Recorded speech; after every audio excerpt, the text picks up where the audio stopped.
Hello, already here for Island Adventures, and today we're going to mix it up a bit.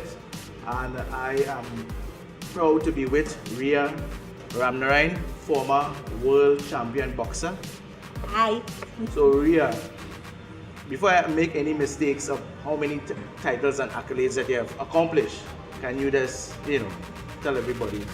Yeah, I'll tell you the main ones. They are world titles. So I won the mini flyweight WIB, which is the World International Boxing Association title. That was the first one was in 2005, and then over the years after, I went on to win the Global Boxing Union title, WBC, WBA, WIBA 108 titles this time, and the WIBF title as well. Right, so that's a lot of titles. Yeah, Right. it's too much to go into the regional titles and stuff. Right. But So those there's are the more? ones. Yeah. Oh, And Pan American kickboxing title. Okay, so I guess the entire focus on this interview would be the person behind the gloves. That's the person that we want to meet. So tell me why exactly you got in this sport and that kind of Well, thing. when people ask me, why boxing, my question would be like, why not? Right. Why not? It's a sport. It's a very unique sport. It's a sport that serves so many purposes other than it being a sport where you compete and you win titles and medals and you get awards for and stuff like that. It's a sport that really teaches you about life. Boxing is literally like life, because that ring in the back there, it's the parallel of life itself, because that's where the truth comes out. Because if you're in a fight and something happens, you get knocked down. Right. Your character will determine whether you get up and you fight, you carry on that fight, or whether you stay down. So for me, as I always say, why not boxing? I mean, how it came about is not like I chose boxing and I said, okay, I am going to become a boxer, much Right. as a world champion boxer. Right. It just one thing led to the next. I got started in weight training at Fine Line Studios. We were back in Ramsden Street at that time. Right.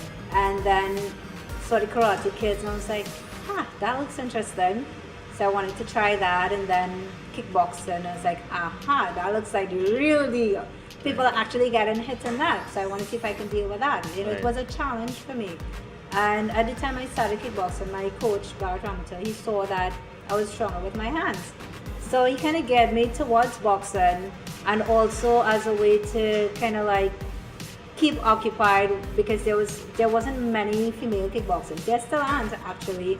So to keep me occupied, he had me boxing. But it just so happened that my boxing career took off to what it, as I say, the rest is history. So yeah, why not boxing? So what you're saying is that more or less a journey, and one thing led to another, More or less, yes. and then you Pretty much, actually. you more or less realized that you had certain strengths that you never knew you had. Yep. Basically, that's it. So it was a kind of discovery. It was, and I say okay, I didn't choose boxing chose me. What is a day in your life if I have to live that life myself? How would it be? Well, you just have to be sure that you're willing to sacrifice sleep, right? And that you're willing to love boxing. Okay. And sport on the whole, because of course my life involves a lot of sport on the whole, because I'm a gym instructor at UTT as well. Right. So it's 8.5, 9 hours of weekend. Okay, so let me start from the top. Wake up, get organized, go to work. Sometimes I may have a training session before, whether if we have competition coming up, so I might have the girls in, or if necessary the guys in. So I do some training before with them, go to work, and then straight from work I come back to the gym again, couple hours, and then head home. If I have enough time between work and gym here, I'd head home, get some stuff done, and then come back to the gym, and then head back home. So it's seemingly a very packed day, because it's a lot of time away from home and on the road and being in the gym, well, from one gym to the next. And a weekend is crazy, really crazy. So Saturday it's either team training with the female team, the national female team, that is, or meeting here or there. There's always something happening. So I hardly ever have a full day hoop. That is kind of unheard of. So more or less, there's no leisure time, you would say. Well, I mean, boxing is fun, so So that becomes more or less your life because you enjoy it. I enjoy it, yeah, but I wouldn't say that I don't have leisure time. Now, let me clarify, because some people are like, oh no, boxing, that's your job, or that you have to do that. But I do it because I enjoy it. And what is leisure time? Leisure time is doing something you enjoy, right? Right. So I say it is, or it's work at times, yes. It's my responsibility, yes. It's my duty, yes. But it's also leisure time at some point, because it's also what I enjoy. But no, I do live a very fulfilling life. I go to the movies when I want to, if I want to hit the beach, but I like being home as well. I like just spending family time. Right. So, I'm not like a party goer per se. And I think that's because like, hey, so how you just throw a job? How to throw a job? So you go somewhere, you just want to hang out, have a drink, relax yourself, listen to the music, sway a little bit, and somebody comes up to you. So here now, how you just throw a job? Tell me how to throw a job. And be like, well, why not come down to the gym and I'll teach you? Right. No, show me here, and especially if they ever had a few drinks. Right. So it's like, you know what, it's just easier to stay home and relax it. Oh, so you tend to have that kind of situation happening? A lot, yeah. So for me, it's like, if someone asks me, like, so do you have a fulfilling life? I think yes, I do, I enjoy what I do. Some people would say, look, you need to take some time off for yourself, but I am doing what I like.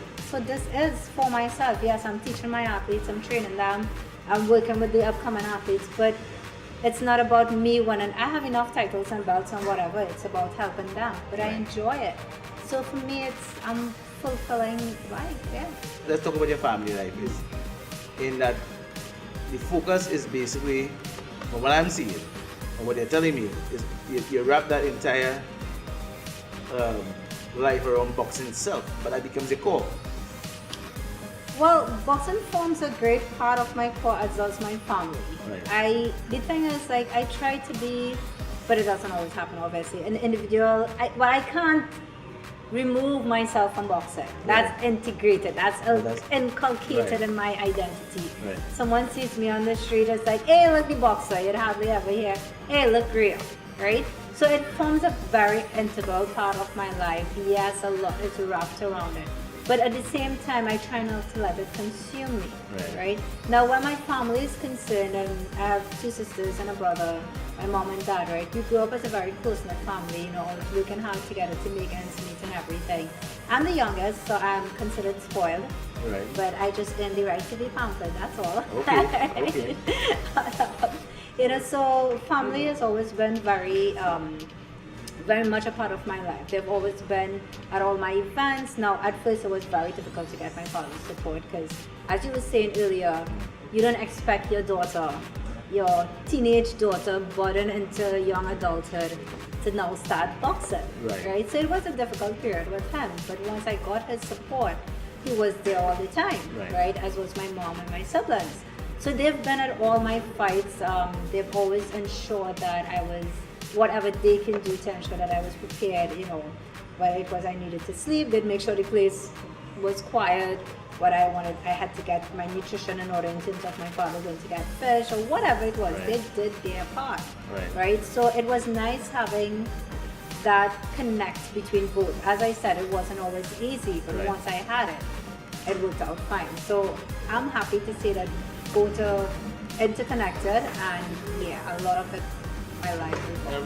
Everybody in sports fraternity is more or less. I don't know if they was keep it in check, but I obviously you see I don't keep it. Talking about the eating, the eating habits. Mm-hmm. I mean to keep your body at that certain peak level, that optimal peak level. What kind of how do you have that? What kind of eating routine that you would have? Well, now it's like, dude, from 105, I'm like 118 or something. So clearly now it's different from back then. Let me stop you right there. 105 to 118. If we do a comparison check of myself, that's way. That's no. If you're telling me that's an issue, then to me that's like 13 pounds more. But I'm happy with that. That's about 13 pounds. Yeah. That's a burger. It's a fries. And maybe a large drink. Possibly. Right. But no, when I competed, I was much more strict, of course, on ensuring that my nutrition was on point. Now, even in saying that, it took me like a lot of years to actually figure out my nutrition, because you have enough proteins, have enough carbohydrates, and you have, it's just like everything else. You have X, Y, and Z structured, but you have to figure out what works for you. So for instance, and again, that's why I said boxing is so much like life itself, because yeah, and my pet punch might be a right hand, trainer straight right, but your pet punch might be a left hook. We'll try that after. We'll check it out in here and see what it is like. Are you saying you want to? Wait, that's why I agreed to the interview. Are you saying you want to challenge me? No, I'm not challenging you. That's like a foregone conclusion. So how are we gonna do this? Are you gonna tie your wrist? Tie your. With the hand wraps, yeah. Yeah, right. I mean, behind your back. I mean, because I wouldn't stand a chance, You sure you prefer my kick into my hands? Because your mom. I didn't agree to that. Well, no, you said you agreed to step into the ring, and I was like, okay, we just in the terms and conditions. Well, okay, let me after this interview, I'll take the opportunity to try. Okay, good. That's good enough. I will represent. I like that. I will represent, but I don't know how well I will represent. Right, but I will represent. You will, and see, that's the first part of it that you will try. You're not saying that you can't do it. So yes, Grasshopper, you will be a good student. Okay. I'm a brain saying one thing. And I know that, and that's the thing. So the body reacting differently. Yes. The body is saying, I think the brain and the body saying the same thing. I don't think you can make it. No, you don't make it. Don't worry. But getting back to the nutrition, though, yeah, it took me a lot. I remember for one particular fight, I lived on rotisserie chicken and bread and oats, and like literally, because I was so paranoid about not being overweight at the day for weighing, because you overweight on a scale, you might have an hour or two to trade off, but then it puts you at a disadvantage, especially at these lower weight categories. You're going to become too dehydrated. You're not going to recover in time for competition the next day. Right. So I, kind of kept my eating to minimal and just whole wheat bread, rotisserie chicken, and oats, and I thought I was fine. Now I made weight and everything, I won my fight and everything, but I didn't feel as strong as I normally did. Right. So then, over the years and over the next couple of months, like why? Oh, well, you know what? I really limited my nutrition. Because how much nutrients can you get from those three things? I was not getting the other nutrients.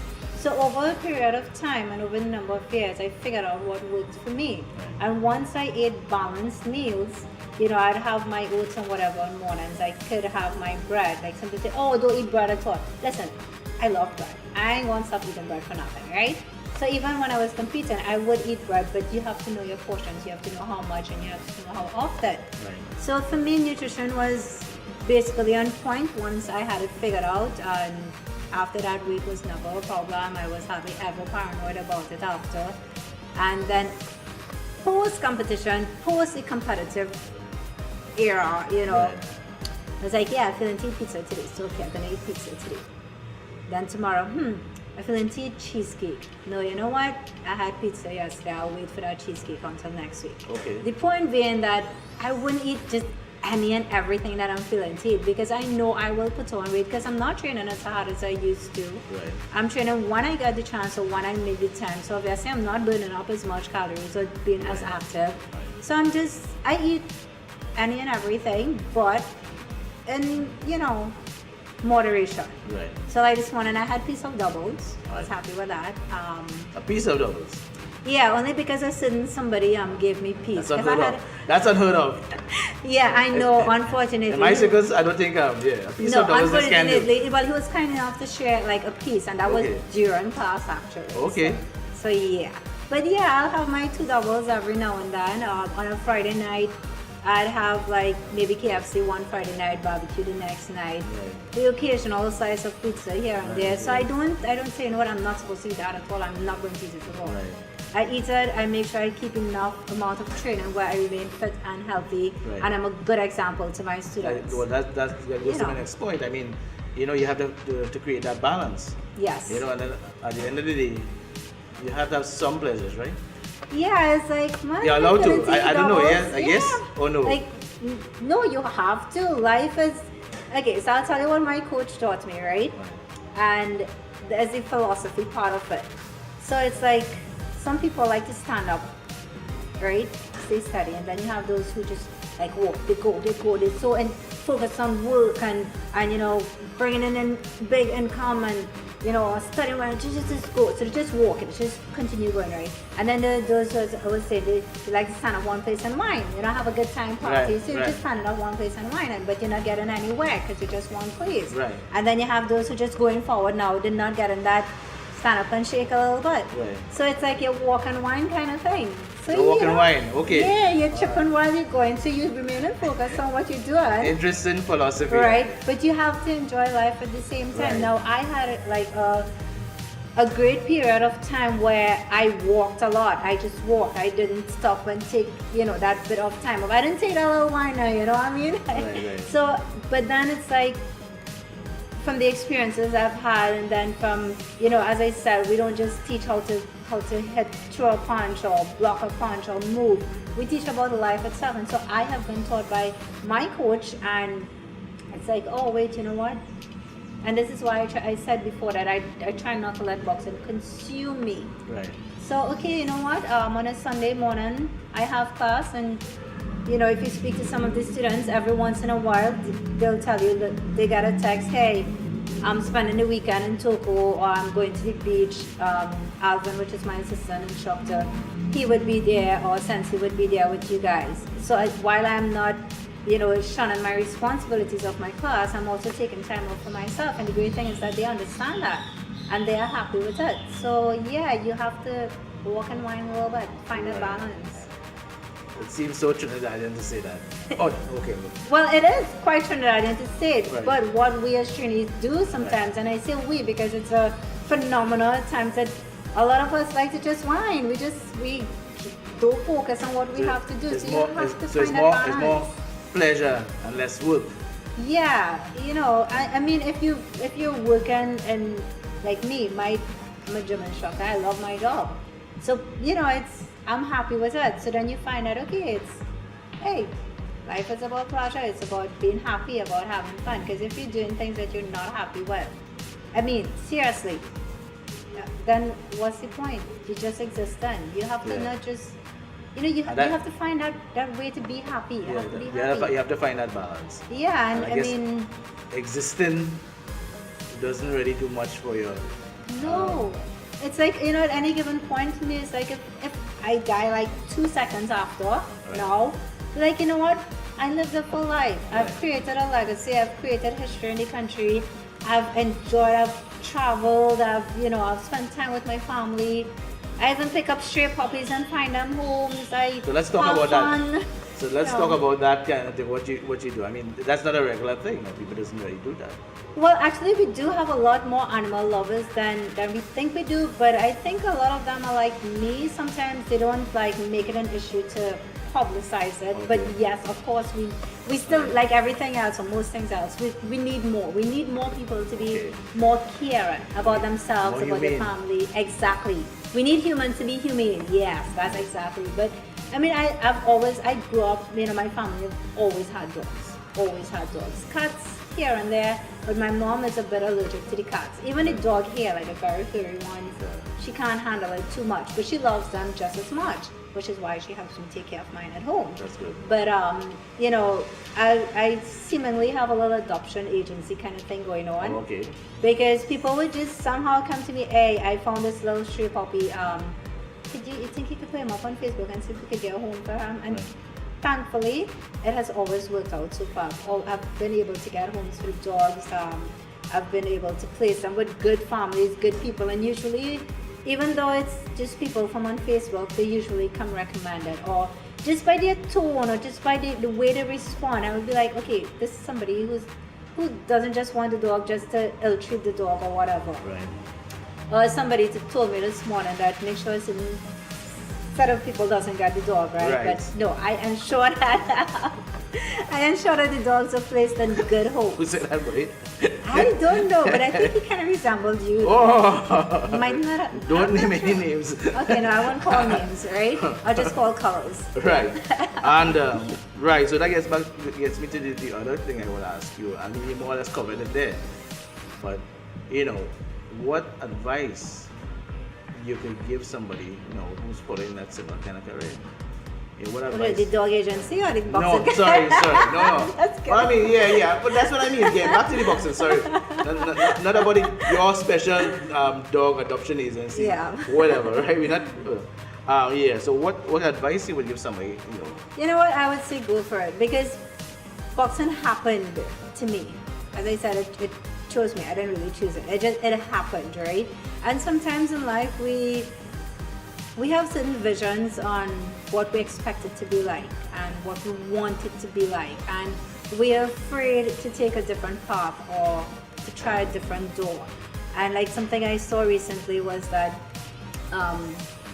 what messes up life the most is the picture that we have in our head of how it should be, right? And not of how it actually is, or how our life, we compare it to too many people or to other people or other sports or other things or whatever it is. So as I was saying, boxing happened to me.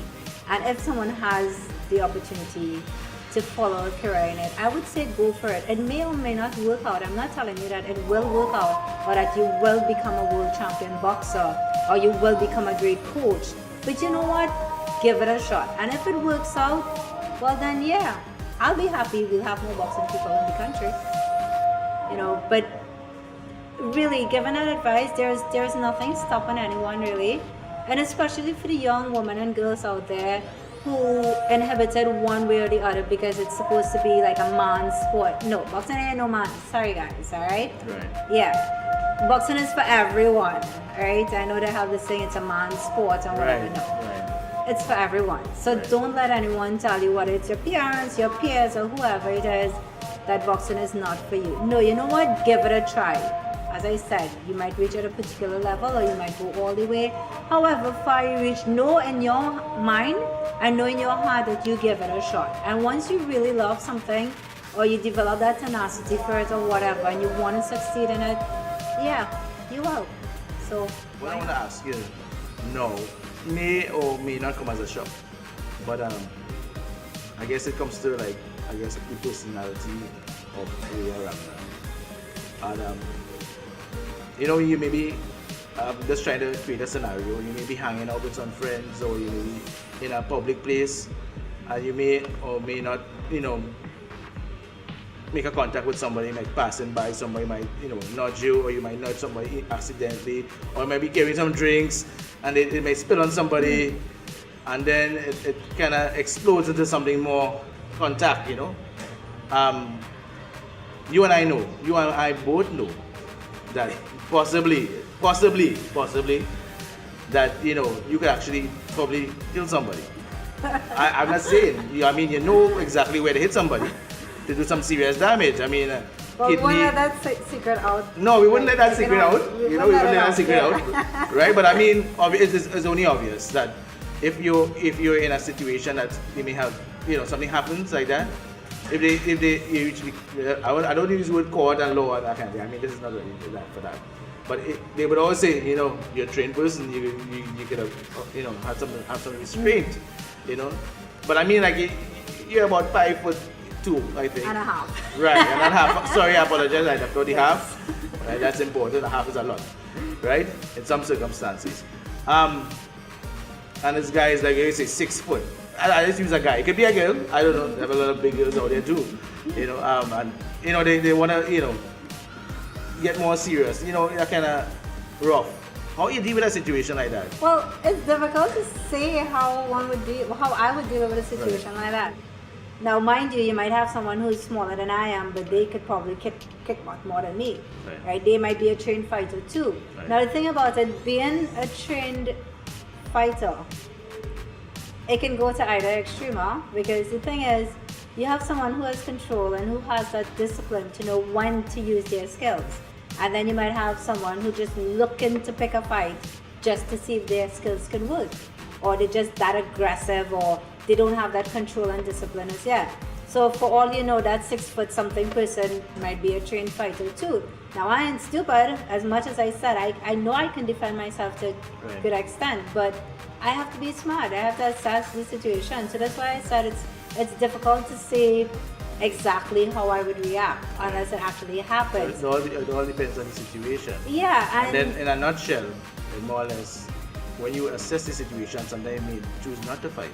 Yeah, you just let it go. So, Sometimes, and that's fine. You know, I mean, it's that's just fine. like, listen, yeah. It's not an ego trip, more or less. It's No, like, that's okay, it. I'm pretty sure I'll be on the carpet there, you know, for a few seconds. It's not about like, that. It's just like driving. Sometimes I'm sure you'll be driving and you have the right of way, and somebody just, and you had the right of way, but here what? If you had exercised that right of having the right of way, Right. an accident would have happened, right? Right. Now the person might have had to fix your car and do whatever. But think about the amount of time and inconvenience going to the insurance, going to the police Right. station, doing all Right. that kind of Right. madness. Right? So sometimes you just have to just let it go, let it slide. Right. And I mean at other times you do have to stand up for yourself Right. too. Right. You have, you know, it's like you have a right to defend yourself. True. So okay, you might probably even bump into me purposely or toss my, you know, shake my hands, my drink falls purposely. I might decide, okay, you know what, it's not worth it. For whatever reason. I might not be in the mood to fight or whatever, for whatever reason, and I leave it. But if you hit me, I will hit you back. Right. There's no question about it. Right. So I can let things slide. We all have an ego. It's just a matter of how big that ego is. Right. Right? So I think I can control my ego enough to say, okay, let things slide when So necessary. if I see you in any public place, I would try not to nudge you or, you know, or I might casually come up and say, Ria, it's me. And, you know, from a distance to make sure I don't have that body contact. Yeah, you can do all of that. Just I think you know. that should make sense. Yeah, and just like stay away from like the length of my foot too, because Okay. But that's gonna be it's not just boxing. It's me. Yeah, it's me. kickboxing It's red. But that's about 10, 20 feet. I'm more or less safe there, both of right? them joined together. Probably. Okay. All right. But no, actually, I just wanted to say that because a lot of people, actually, few people do remember me as a kickboxer. Right. Right, and I'm actually very surprised when people actually do remember me. And Right. it's like, did you see Gil who used to kickbox? And I'm like, yeah. It's like, you remember my kickboxing career. Right. But that's where I started with full contact, and that's what Fine Line Fight Factory is known for. Right. Maybe very strong in both boxing and kickboxing. So it's not just like one discipline. We do, you know, all the other like jiu-jitsu, MMA, samshao, but we have much more opportunities in boxing and kickboxing. So it's like, I'm literally a fine line product in that regard, yeah. I know we could talk about a lot of things, but is there anything that I may have left out that you probably want to add to this? Well, there's a lot you left out, or we left out, but just kidding. But no, I you know, I hope that whatever share that it probably give people a bit of an insight. What I would like to say though is that, you know, don't judge a book by its cover and don't judge an athlete by their sport. You know, actually there's a lot more going on behind the scene. Right? We see the finished product. Like recently we were at the Golden Golf Championships in Florida and there was a girl with a t-shirt at the back. It was written, champions are made when no one is looking. Right?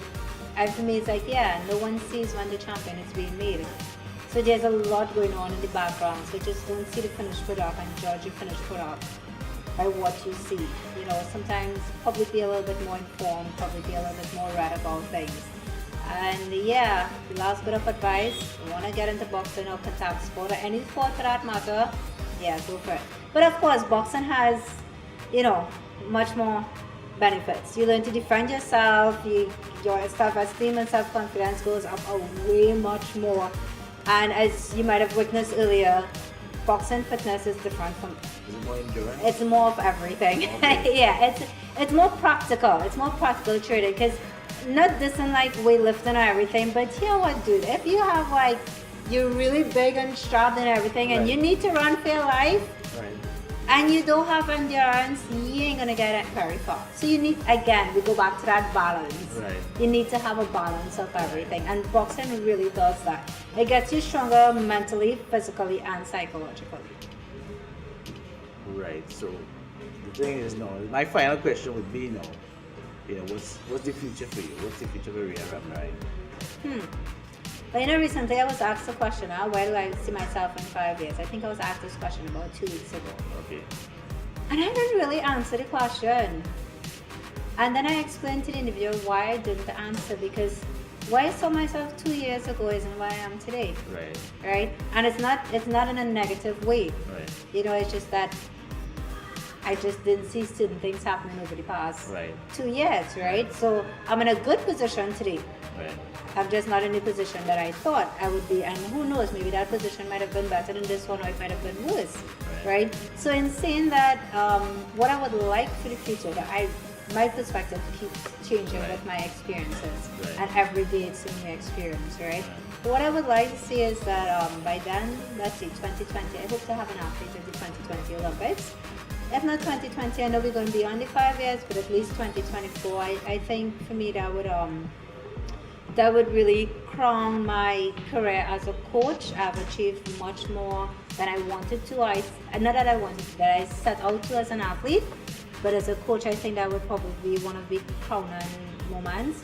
I would like to continue teaching for a bit more time. Honestly, I don't have a set plan, really. I know where I want to be. I know what I could do, what I have to do to get there. But to say like, yeah, in 5 years time, I'm seeing that I'm going to be like top coach in the Caribbean with 100 athletes, or I'm going to be like, in a administrative position at the Ministry of Sport. No, I can't say why I see myself. So it's basically like a fighter's perspective. I mean, because the situation tends to change. Exactly. So you actually adapt to it. High five. So you actually become that boxer in life. Exactly. That's the whole I thing think I get it now. about I think I get it. Exactly. Exactly. So you prepare yourself for a fight in a particular way, and you go in there and it's like boom, it's different. The athlete is faster or slower, has more angles or less angles, or wait, I thought a strong hand was a right hand, but it's a left. So you have to adjust accordingly, and I find that for me, for the past 5 years or so, a lot of that has been happening with me. So I adjust as I go, but I'm also very cognizant of the fact that I don't go with the flow kind of thing, because then the time might take me out to where I'm adjust. Exactly. But I let myself be taken to places where, okay, I can adapt, I can function, this is a great place, I can work with this. So yeah, see why I said life is like boxing and boxing is like life. Right. So at this point, we could more or less end the interview. And we could, how do I put this? Are you ready for the challenge? Well, that's what I'm getting at. I am okay, ready. I am ready. Let's just grab up. See, so it's just like that, mental preparation, 5 minutes of, get somebody to say, give me that inspiration. Listen, let me ask you a question. Can I Rocky Balboa or something? Let me ask you a question, right? Yes. Is 5 minutes going to be enough to mentally prepare you to get into the ring? I think it might be about 5 years. So why waste that 5 minutes? Because it's going to be wasted anyway, because you're not going to prepare, so just grab up and let's go. Okay. That's very strong talk. Anyway, I don't want to make you more angrier. No, I'm cool. See? Halo around my head. Okay. So, people, if I don't survive after this, I was actually lured into the situation. No, he wasn't. This is what he agreed on, right? Let's just make this clear. This is what he agreed on. But I promise, and I very rarely ever break my promises, I promise that I would not damage him too much, that I'll leave enough of him to continue bringing you guys these great adventures and these great interviews and everything. I promise. Is there any fine print or anything I need to sign a waiver or disclaimer? Yeah, we can handle all that. Don't worry.